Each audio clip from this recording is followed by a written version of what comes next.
Hello everyone, welcome back to BLA department. So आज का जो वीडियो है वो एनओएल सब्जेक्ट पे रहने वाला है, that is nature of language for BElEd first year. As you all know कि आपके एग्जाम्स चल रहे हैं आई गेस। हाँ, मतलब मुझे पता चला, डेट शीट्स वगैरह मैंने देखी। So all the best. पहले तो सबसे पहली बात यही ऑप्शन है कि पी वाई क्यू सॉल्व करो, रेदर देन कि तुम अब रट्टा रट्टा लगाओ जितने भी कॉन्सेप्ट वगैरह है, पी वाई क्यू सॉल्व करो। कैसे सॉल्व करोगे? नहीं आ रहा तो अब तो तुम्हारे पास चैट जीपीटी का है साधन, उससे सर्च करो, थोड़ा उसके बारे में रिसर्च करो। पर कैसे करो? जो पी वाई क्यूज़ में है उसके अकॉर्डिंग तैयारी करो। कि मैंने आपको बताया था कि मेरे पास कुछ नोट्स हैं, अगर आपको इसका पीडीएफ चाहिए तो टेलीग्राम चैनल पे है, स्क्रॉल करके ऊपर ऑलरेडी आपको मिल जाएगा।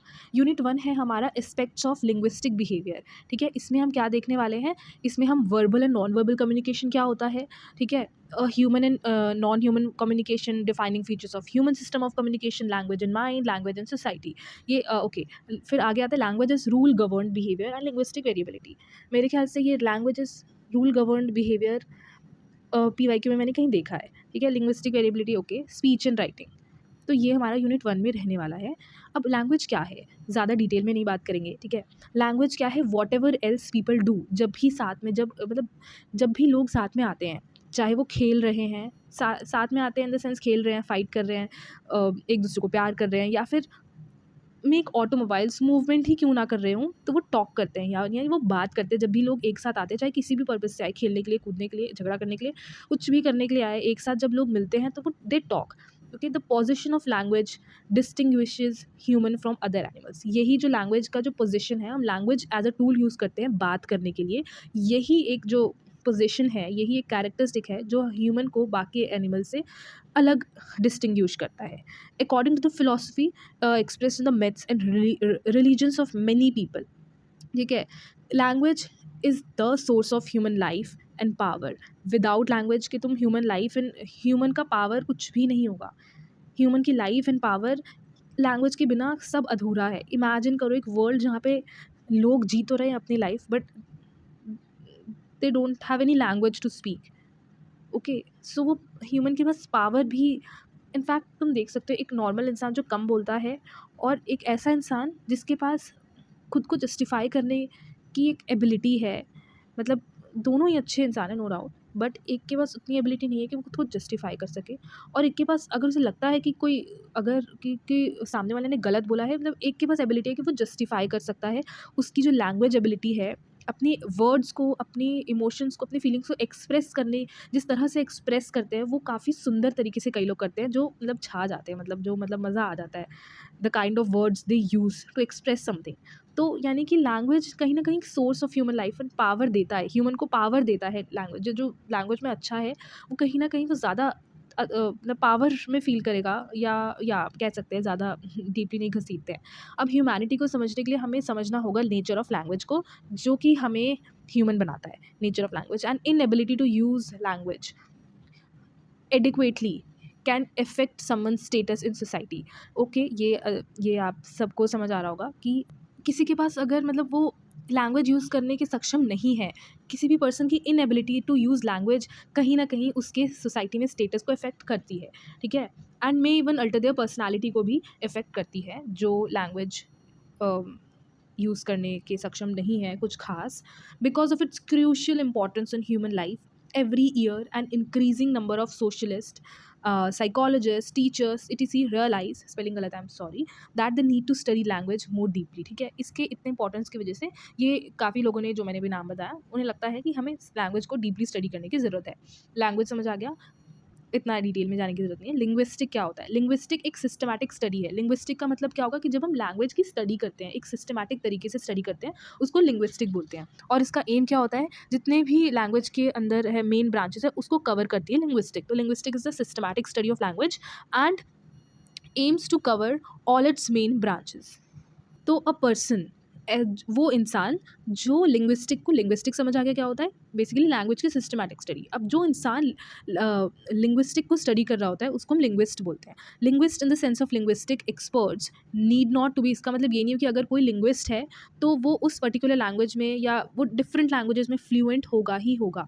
हालांकि उनके पास वाइड काइंड ऑफ एक्सपीरियंस होगा डिफरेंट टाइप्स ऑफ लैंग्वेज का, बट ये ज़रूरी नहीं है कि एक लिंग्विस्ट जो है हर लैंग्वेज में फ्लुएंट होगा ही होगा। ठीक है, एक्सपीरियंस होगा उसके पास, नो डाउट। ओके, कम्युनिकेशन क्या है? Communication is the activities of sending information और आइडियाज़। बेसिकली कोई भी इन्फॉर्मेशन या कोई भी तरह की आइडियाज़, मेरे आइडियाज़ उस तक पहुँचाने के लिए हम कम्युनिकेशन का इस्तेमाल करते हैं। एक एक्टिविटी है जिसमें हम इन्फॉर्मेशन या अपने आइडियाज़ सेंड करते हैं, किसके थ्रू? स्पीच के थ्रू, राइटिंग के थ्रू, विजुअलाइजेशन और अदर मीन्स के ज़रिए, अदर अदर तरीकों के ज़रिए हम इन्फॉर्मेशन या आइडियाज़ शेयर करते हैं, सेंड करते हैं। ये एक डायनामिक प्रोसेस है of exchange of ideas between sender and receiver, जो कि time to time takes place around us all the time, not time to time, every time, हर समय एक्सचेंज ऑफ आइडियाज़ सेंडर और रिसीवर के बीच में होता ही रहता है। ये एक डायनेमिक प्रोसेस है और ये एक फंडामेंटल प्रोसेस है लिविंग बींग्स के लिए अपने फीलिंग्स को एक्सचेंज करने के लिए। तो कम्युनिकेशन बहुत ज़रूरी है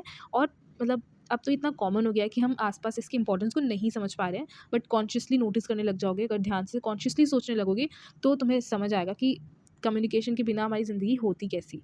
okay, a sender encodes a message, ठीक है, and then using a medium channel send it to the receiver who decodes the message and after processing information sends back appropriate feedback, reply, medium। मतलब वही जो जैसे हम chatting करते हैं, message करते हैं, बात करते हैं। अब ये कैसे होता था?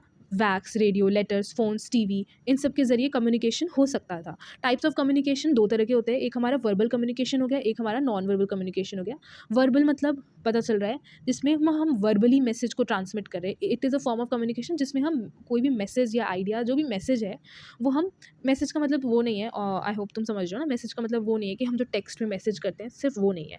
मैसेज यहाँ पे कोई भी इन्फॉर्मेशन, कोई भी आइडिया, कोई भी फीलिंग, इमोशन जो भी है हम ट्रांसमिट कर रहे हैं वर्बली, यानी कि बोल के, अपने मुंह से बोल कर हम कर रहे हैं, या फिर हम done by word of mouth, या फिर हम राइटिंग लिख कर भी कर सकते हैं।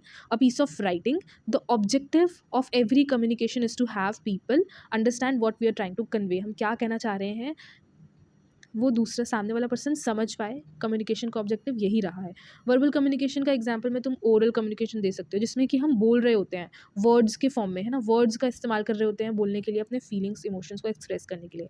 रिटन कम्युनिकेशन भी वर्बल कम्युनिकेशन में ही आएगा, ये नहीं है कि सिर्फ ओरल ही आएगा। वर्बल में हम चाहे लिख कर अपने बयां कर रहे हैं मैसेज को, या वर्ड्स के थ्रू अपने माउथ से, दोनों ही, oral communication, written communication, verbal communication में आएगा, यानी कि हम वर्ड्स के फॉर्म में लिख रहे हैं। लिसनिंग स्किल्स, ओके, सिर्फ वर्बल में सिर्फ दो चीज़ें नहीं आएंगी, ठीक है, oral communication, written communication, listening skills, mediated communication जिसमें हम सुन रहे हैं दूसरे को, मीडिएटेड में यानी कि वर्ल्ड वाइड वेब हो गया, कोई भी डेटा सर्च करने के लिए। और वर्बल कम्युनिकेशन के टाइप्स, जैसा कि आप, ये उतना ज़रूरी नहीं है, ओरल कम्युनिकेशन हम सबको पता है, आप यहाँ से पढ़ सकते हो, ठीक है। ओरल कम्युनिकेशन में मतलब pitch, volume, speech, clarity of speaking, ये सारी चीज़ें मतलब होनी ज़रूरी होती है, इन सब पे ध्यान देना ज़रूरी होता है। स्पोकन वर्ड्स बेसिकली होता है, इसमें फेस टू फेस कॉन्वर्जेशन हो सकता है, स्पीच, टेलीफोनिक कॉन्वर्जेशन ओरल में आ गया, या वीडियो के थ्रू वॉइस ओवर अगर हम कर रहे हैं इंटरनेट पे, तो ये सारा ओरल कम्युनिकेशन में ही आएगा। रिटन कम्युनिकेशन में क्या होता है, ऐसा नहीं कि एकदम ही इंपॉर्टेंट नहीं है, इसको पढ़ के जाना, कुछ बेसिक कैरेक्टरिस्टिक है, इतना पीछे नहीं पढ़ने की ज़रूरत है, बेसिक आइडिया आपको होना चाहिए कि अगर आपको मतलब कुछ लिखना हो तो, वैसे बहुत ज़्यादा इंपॉर्टेंट नहीं है मेरे ख्याल से। रिटन कम्युनिकेशन में आपको रिटन साइंस या सिंबल्स यूज़ किए जाते हैं कम्युनिकेट करने के लिए, ठीक है। रिटन मैसेज हम प्रिंटेड हो सकता है, हैंड रिटन हो सकता है, कैसा भी हो सकता है, ज़रूरी नहीं है कि रिटन ही होना चाहिए, मतलब हैंड रिटन ही होना चाहिए। प्रिंटेड भी अगर हम लिख के दे रहे हैं तो वो भी रिटन में आएगा।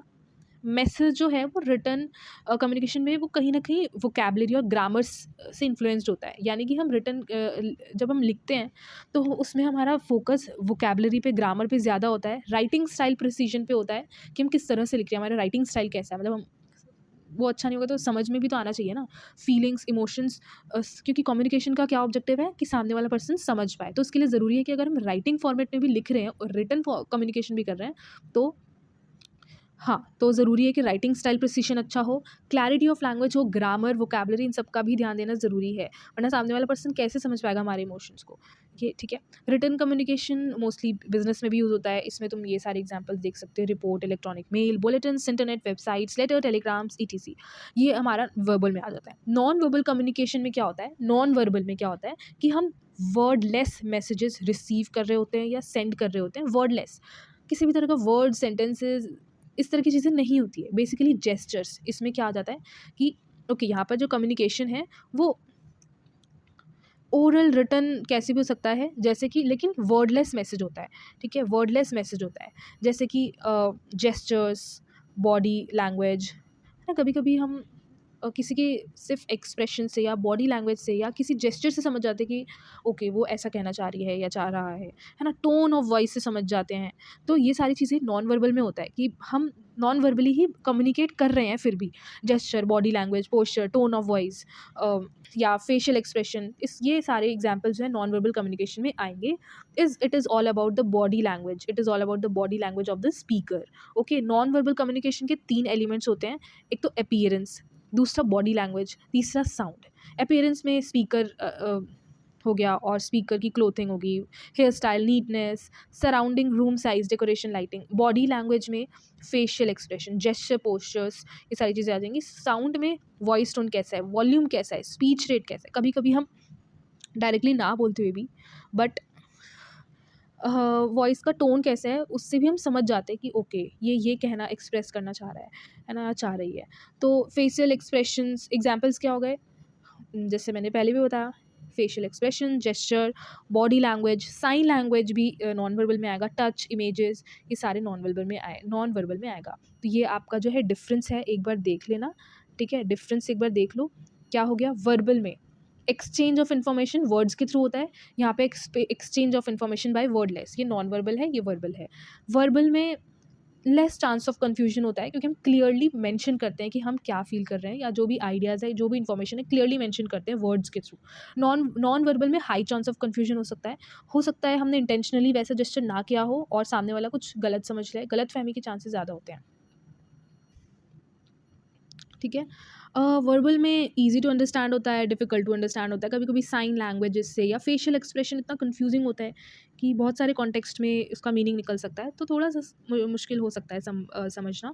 वर्बल में ये वर्बल कम्युनिकेशन में ये हाईली स्ट्रक्चर्ड और फॉर्मल होता है, लेकिन इनफॉर्मल मतलब नॉन वर्बल में ये it lax structure and highly informal होता है। The presence of 2 person is not necessary, है ना, ज़रूरी नहीं है कि 2 पर्सन का होना ज़रूरी ही है। हम लेटर लिख सकते हैं कहीं दूर हो तो येस, लेकिन नॉन वर्बल में प्रेजेंस ऑफ एटलीस्ट मतलब मिनिमम 2 पर्सन तो ज़रूरी होता ही है नॉन वर्बल कम्युनिकेट करने के लिए, कम्युनिकेशन करने के लिए, ठीक है। ये शायद मैंने 2 बार, हाँ 2 बार कर दिया है। Okay, advantages of verbal communication क्या है, ज़रा देख लेते हैं एडवांटेज एंड डिसएडवांटेज।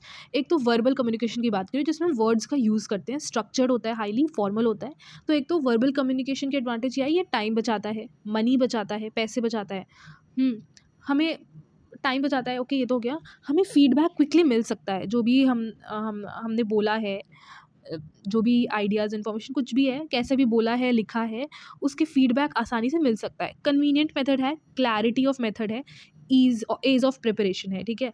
लेकिन ओके, डिसएडवांटेज की बात करते हैं, अगर हम डिसएडवांटेज ऑफ वर्बल कम्युनिकेशन की बात करते हैं, तो एक तो रीजनल डिफरेंसेस, ये one of the greatest barrier है वर्बल कम्युनिकेशन का, कि एक पर्सन यहाँ पर 2 पर्सन जो है, ठीक है, इसको हिंदी ही आती है सिर्फ और इसको सिर्फ और सिर्फ इंग्लिश ही आती है। तो ये दोनों एक दूसरे से बात कैसे करेंगे वर्ड्स के थ्रू, हिंदी इसको समझ नहीं आएगी, इंग्लिश इसको समझ नहीं आएगी। तो रीजनल डिफरेंसेस ग्रेटेस्ट बैरियर है। लार्ज ऑडियंस साइज़ भी कभी कभी एक इशू बन जाता है ऑफ कम्युनिकेशन बैरियर, ठीक है। ऑडियंस साइज़ बहुत ज़्यादा होती है तो ये भी एक बैरियर है। डिसएडवांटेज ये भी है कि जो रिसीवर है, यानी कि जो इन्फॉर्मेशन सुन रहा है या सामने वाले की बात जो सुनने वाला है, जो रिसीवर है, वो भूल सकता है जल्दी कुछ भी, अगर उसके सामने वाले ने जो भी कुछ कहा हो वो भूल सकता है। ओके, ऐसा होता है। All people can not listen at the same pace. ये भी है कि सारे लोग जो है एक ही पेस के साथ नहीं सुन सकते हैं उनकी बात। ओके, अब ये कुछ नॉन वर्बल कम्युनिकेशन के एडवांटेजेस अगर मैं बताऊं, पहला तो ये डेफ पीपल के साथ कम्युनिकेट करने में हेल्प करेगा। दूसरा, साइलेंट जोन में कम्युनिकेट करने में आसानी है ना। जहाँ पे जैसे लाइब्रेरी में अगर शोर करना मना है, फुसफुसाना मना है, तो हम नॉन वर्बल कम्युनिकेशन के थ्रू कम्युनिकेट करते हैं ना, इशारों में बात करना जैसे हो गया, या साइन लैंग्वेजेस के थ्रू, ओके, एक्टिंग करके अपने जेस्चर्स के थ्रू ये करते हैं। तो साइलेंट जोन में कम्युनिकेट करने में हेल्प कर सकता है नॉन वर्बल कम्युनिकेशन, कर सकता है, क्या करता है, हेल्प्स टू कम्युनिकेट सीक्रेट्स, अपने सीक्रेट्स कम्युनिकेट करने में हेल्प करेगा। कॉन्वर्जेसन को शॉर्ट और ब्रीफ रखने में हेल्प कर सकता है, ठीक है। रेदर देन कि हम लंबा चौड़ा ओके बोलने के लिए हमने सेंटेंस बोला कि मतलब मुझे आपसे मिलके खुशी हुई, ये वो बोलने से मतलब हाँ, डायरेक्टली ओके बाय, या हमने जस्ट कुछ बोलने के बजाय हैंडशेक कर दिया या मतलब जेस्चर कर दिया कोई, तो यानी कि कॉन्वर्जेसन को शॉर्ट एंड ब्रीफ रखेगा। लास्ट की help to communicate with people who don't understand our language, यानी कि ये जो रीजनल बैरियर था जो हमने वर्बल कम्युनिकेशन का डिसएडवांटेज सोचा देखा था, तो ये नॉन वर्बल कम्युनिकेशन का एडवांटेज है कि जो अगर अलग अलग रीजनल लैंग्वेज के भी लोग हैं तो वो भी आपस में कम्युनिकेट कर सकते हैं। ठीक है, डिसएडवांटेज क्या है नॉन वर्बल कम्युनिकेशन के, जो भी आपने एडवांटेज देखे थे वर्बल के, तो वो डिसएडवांटेज में आ जाएंगे नॉन वर्बल के। जैसे कि लॉन्ग कॉन्वर्जेशंस नहीं चलती है, एक दूसरे को समझने में दिक्कत आ सकती है। ठीक है, पर्टिकुलर मैसेज को डिस्कस करना डिफिकल्ट हो जाता है, हम इसको एज अ पब्लिक टूल की तरह यूज़ नहीं कर सकते कम्युनिकेशन के लिए, या लॉट ऑफ रिपीटिशंस की ज़रूरत पड़ती है, समझने में सामने वाले को दिक्कत आ सकती है, कुछ खास इन्फ्लुएंशियल होता नहीं है। मतलब होता है ना कि कई वर्ड्स, हम पर्टिकुलर वर्ड्स का यूज़ करके हमारे ऊपर, हम द काइंड ऑफ वर्ड्स जो हम यूज़ कर रहे हैं, तो वो सामने वाले पर्सन को इन्फ्लुएंस कर सकता है। सब खेल है कि हम किस तरह से वर्ड्स, सिलेक्शन ऑफ वर्ड हम जो कर रहे हैं, है ना। लेकिन जब हम वर्डलेस कम्युनिकेशन कर रहे हैं, नॉन वर्बली कम्युनिकेट कर रहे हैं, तो वो कुछ खास इन्फ्लुएंशियल नहीं होता है और हर जगह यूज़ नहीं किया जा सकता। ठीक है, ये हो गया हमारा verbal and non verbal communication के बारे में। Aspects of linguistic behaviour, linguistic behaviour के एस्पेक्ट क्या है। कम्युनिकेशन एक बहुत ही इंपॉर्टेंट एंड मतलब इम्पॉर्टेंट रोल प्ले करता है एजुकेशन में और लर्निंग प्रोसेस में। आज के टाइम में हम मैसेज ट्रांसमिट करते हैं रेडियो के थ्रू, टेलीफोन के थ्रू, इंटरनेट, वैक्स, ईटीसी। मतलब इस एजुकेशन की वजह से ही एजुकेशन नहीं, कम्युनिकेशन की वजह से ही एजुकेशन लर्निंग प्रोसेस जो है वो ईजी बन पाया है, राइट। अब इसमें क्या क्या प्रॉब्लम्स हमें आती है in the way for communication, communicate करने के टाइम हमें क्या क्या प्रॉब्लम आ सकती है। एक तो language speaking problems, speaking uneven wordings या फिर रॉन्ग वर्ड्स या लेफ्ट आउट वर्ड्स की वजह से कम्युनिकेट करना में डिस्टर्बेंस होता है। मतलब हम एक डिस्टर्बेंस क्रिएट करता है अगर कोई, मतलब अगर कभी कभी होता है कि हम बात कर रहे हैं, अगर कोई दो इंसान बात कर रहा है, तो जब हम बात करते करते आधे अधूरे वर्ड्स में ही ख़त्म कर दे रहे हैं, रेदर देन पूरा सेंटेंस बोलने की बजाय आधे वर्ड्स बोल रहे हैं, या कुछ गलत वर्डिंग बोल दिया कि हमें कन्फ्यूजन हो रहा है कि अरे इसने ये बोला था या ये बोला था, तो कहीं ना कहीं हमें अनकंफर्टेबल होता है। देखा होगा कभी ऐसा होता है।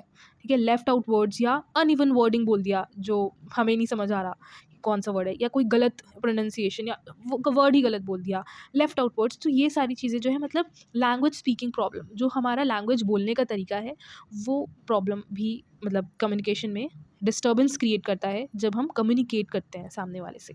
दूसरा साइकोलॉजिकल प्रॉब्लम्स भी हो सकता है। अगर कोई सामने वाला पर्सन या मतलब किसी से भी हम कम्युनिकेट कर रहे हैं, अगर कोई पर्सन जो है उसका इंटरेस्ट ही नहीं है सुनने में, कॉन्वर्जेसन दूसरे का या सामने वाले का, तो फिर इससे साइकोलॉजिकल प्रॉब्लम्स होंगी। अब सामने वाला, अगर मैं बोले जा रही हूँ ओके, ये एग्जांपल नहीं लेते हैं, अगर मैं बोले जा रही हूँ, ठीक है, और सामने वाला मेरे सामने जो बैठा है, तुम लोग सुन रहे हो, मतलब अभी तो मुझे ऐसा पता नहीं चल रहा ना, फेस टू फेस नहीं है, अगर फेस टू फेस इंटरेक्शन है और अगर मैं बोले जा रही हूँ और सामने वाला बंदा सुनने में इंटरेस्ट ही नहीं रख रहा, वो इधर उधर देख रहा है या अपना फ़ोन चला रहा है, तो क्या कम्युनिकेशन इफेक्टिव होगा? नहीं हो पाएगा। तो साइकोलॉजिकल प्रॉब्लम भी हो सकता है।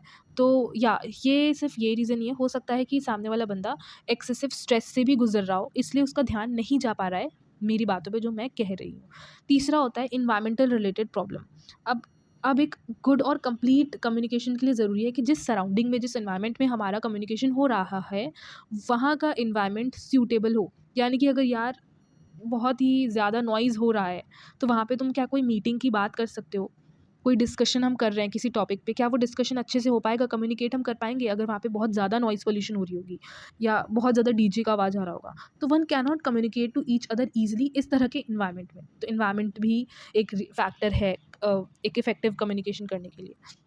नाउ लैंग्वेज क्या है बेसिकली, हमने लिंग्विस्टिक की बात कर ली थी, लैंग्वेज की इंपॉर्टेंस की शुरू में बात कर ली थी कि इतना इंपॉर्टेंट है भाई, लेकिन लैंग्वेज को हम डिफाइन कैसे करेंगे? Language is a system of arbitrary, क्योंकि लैंग्वेज का पेपर है, तो आई गेस मतलब भले ही डायरेक्ट क्वेश्चन तो ऐसा कुछ नहीं आएगा लैंग्वेज से रिलेटेड, बट लैंग्वेज का पेपर है, तो कुछ भी अगर तुम्हें आंसर लिखना हो इससे रिलेटेड या कुछ भी लिखना हो, तो कहीं ना कहीं अगर हाँ तुम इंट्रोडक्शन में लिख सकते हो, वो डिपेंड करता है अगर मतलब रेलेवेंट हो जहाँ, तो इसलिए लैंग्वेज का थोड़ा सा समझ लेना क्या होता है बेसिकली, या याद कर लेना या पढ़ लेना एक बार डेफिनेशन कि लैंग्वेज को हम कैसे डिफाइन कर सकते हैं। It is a system of arbitrary vocal symbols bye means which a social group operates and interact. ठीक है, मतलब एक सिस्टम ऑफ आर्बिट्री वोकल है, वोकल सिम्बल्स है। ठीक है, ऐसे सिम्बल्स हम वोकली यूज़ करते हैं। बाय मीन्स मतलब उनके अकॉर्डिंग, मतलब उनके ज़रिए ही, जिसके थ्रू हम सोशल ग्रुप को ऑपरेट करते हैं, सोशल ग्रुप में ऑपरेट करते हैं, सोशली मतलब सोशल होते हैं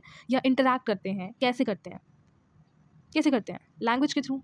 कैसे करते हैं? इंटरैक्ट करते हैं, सोशल ग्रुप में ऑपरेट करते हैं, एक सोसाइटी में ऑपरेट करते हैं, इंटरैक्ट करते हैं। कैसे? System of arbitrary vocal symbols के थ्रू। ठीक है, एंड ये सिस्टम को हम ही लैंग्वेज ही बोलते हैं। इसको हम एज अ टूल की तरह यूज़ करते हैं सोशलाइज होने के लिए, इंटरैक्ट करने के लिए। सिंपल लैंग्वेज में हम ऐसे बोल सकते हैं। कैरेक्टरिस्टिक्स इंपॉर्टेंट है भाई, ये आपको पता होना चाहिए बेसिक कि कैरेक्टरिस्टिक्स क्या है लैंग्वेज के। पहला तो लैंग्वेज वोकल है और वर्बल है। जैसे कि कम्युनिकेशन नॉन वर्बल और वर्बल हो सकता है, लेकिन लैंग्वेज क्या है? एक वर्बल है। वर्ड्स का यूज़ करते हैं ना लैंग्वेज यूज़ करते टाइम। कम्युनिकेशन का ही तरीका है, टूल है, कम्युनिकेट करने का टूल है लैंग्वेज, वर्बल कम्युनिकेशन के थ्रू, है ना। तो लैंग्वेज एक सिस्टमैटिक वर्बल सिम्बॉलिज्म है। इसमें हम वर्बल एलिमेंट्स का यूज़ करते हैं, such as round word and phrases which are arranged in a certain way. इस तरह से सर्टेन सीक्वेंस में ही हम यूज़ करते हैं ना सेंटेंसेस बनाने के लिए, पर्टिकुलर रूल्स वगैरह होते हैं। तो यानी कि लैंग्वेज एक ऑर्गेनाइजेशन ऑफ द साउंड है और वोकल सिम्बल्स। ये वोकल सिम्बल्स यहाँ पे कई बार यूज़ हो रहा है, क्योंकि जो सिम्बल्स बेसिकली जो हम लेटर्स और वर्ड्स वगैरह यूज़ कर रहे हैं, तो वो सब क्या है? वोकल सिम्बल्स है। ठीक है, साउंड ऑफ वोकल सिम्बल्स का ऑर्गेनाइजेशन ही है द साउंड, जो कि हमारे माउथ से हम प्रोड्यूस करते हैं। किसकी मदद से? वेरियस ऑर्गन्स ऑफ स्पीच की मदद से। Okay, to convey some meaningful message. अगर मैं अभी मैं बोल रही हूँ, तो बेसिकली मैं क्या कर रही हूँ? जो मैं साउंड निकाल रही हूँ अपने माउथ से, वो मैं वेरियस ऑर्गन्स ऑफ स्पीच की मदद से निकाल रही हूँ, और बेसिकली वोकल सिम्बल्स के ही साउंड मैं निकाल रही हूँ। ठीक है, लैंग्वेज एक वोकल है, लैंग्वेज वोकल है बिकॉज क्योंकि ये साउंड से बनता है।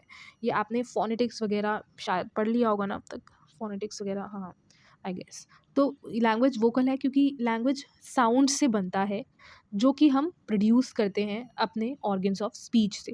तो लैंग्वेज हमारा पहला कैरेक्टरिस्टिक है, वोकल होते हैं, वर्बल होते हैं। दूसरा लैंग्वेज इन सोसाइटी। लैंग्वेज एक सोसाइटी में एग्जिस्ट करते हैं। लैंग्वेज एक सोसाइटी में ही एग्जिस्ट करेगा ना, नॉरिश करेगा। लैंग्वेज का डेवलपमेंट सोसाइटी में ही होता है। It nourishes and developing culture and establishing human relations. ठीक है, language is speech. Language is distinct from the sign language से लैंग्वेज काफ़ी अलग होता है। लैंग्वेज इज़ स्पीच बोला है। लैंग्वेज का मतलब ये नहीं कि किसी भी तरह का लैंग्वेज, साइन लैंग्वेज की तो बात नहीं हो रही है। साइन लैंग्वेज से काफ़ी अलग होता है, इससे लैंग्वेज एक स्पीच है। यानी कि even amongst the humans at any point of social and biological evaluation, language is distinct from sign language. The communication has to be from man to man. ठीक है, विद मतलब कम्युनिकेशन, अगर हम communicate करें तो हम एक फेस टू फेस एक तो कर रहे हैं, मतलब ज़रूरी नहीं face to face, but human to human कर रहे हैं, स्पीच के थ्रू कर रहे हैं, और हियरिंग स्पीच के थ्रू कर रहे हैं। विद स्पीच का यूज़ हो रहा है, हमारा बोलना यूज़ हो रहा है। मतलब लैंग्वेज इज़ अ स्पीच, यानी कि हम बोल रहे हैं, hearing speech, therefore is language. वो लैंग्वेज तभी कहलाएगा अगर हम स्पीच का यूज़ कर रहे हैं। ओके, फोर्थ है language is a means of communication. Language एक पावरफुल तरीका है, एक पावरफुल टूल कह सकते हैं, एक पावरफुल फॉर्म है कम्युनिकेशन का, जो नॉन लिंग्विस्टिक सिम्बल्स है, जैसे जेस्चर, सिग्नल्स, ट्रैफिक लाइट्स, ये भी मीन्स ऑफ कम्युनिकेशन है। लेकिन ये इतने फ्लेक्सिबल नहीं है, इतने कॉम्प्रिहेंसिव, परफेक्ट और एक्सटेंसिव नहीं है जितना लैंग्वेज है। तो इसीलिए लैंग्वेज एक मतलब वन ऑफ द पावरफुल तरीका है। जैसे कि हमने बोला था कि इन्फ्लुएंशियल होता है verbal communication. Verbal communication means हम लैंग्वेज की ही बात कर रहे हैं, क्योंकि इसमें स्पीच होता है, वर्बल होता है, वोकल होता है। ओके, मीन्स ऑफ कम्युनिकेशन है।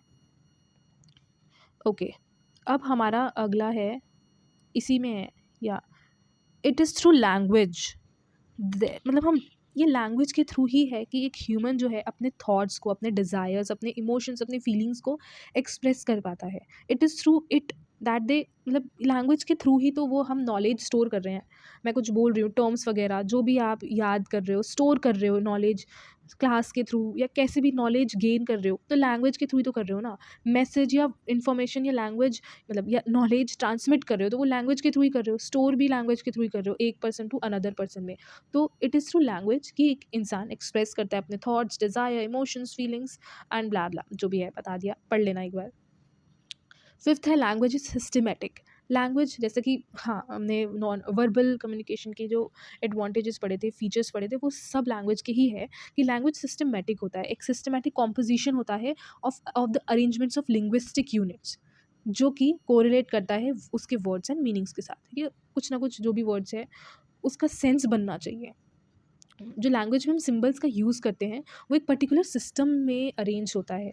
जैसे कि हम जानते हैं कि एक पर्टिकुलर रूल होते हैं लैंग्वेज को यूज़ करने के लिए, हम पर्टिकुलर रूल होता है जो हमें फॉलो करना होता है, ठीक है, जो जिसको हम ग्रामर बोलते हैं। तो यस, हर लैंग्वेज का जितने भी तरह के, not only English, all languages have their system of arrangements, ठीक है। जैसे कि हमने अभी बात की कि ऑल लैंग्वेजेस हैव फोनोलॉजिकल और ग्रामेटिकल सिस्टम होता है within a system, and within a system there are several subsystems भी होते हैं। अब एनिमल एंड ह्यूमन कम्युनिकेशन हम नेक्स्ट वीडियो में कवर करेंगे, तो आज के लिए इतना काफ़ी है। बाकी आप PYQs करते रहिए।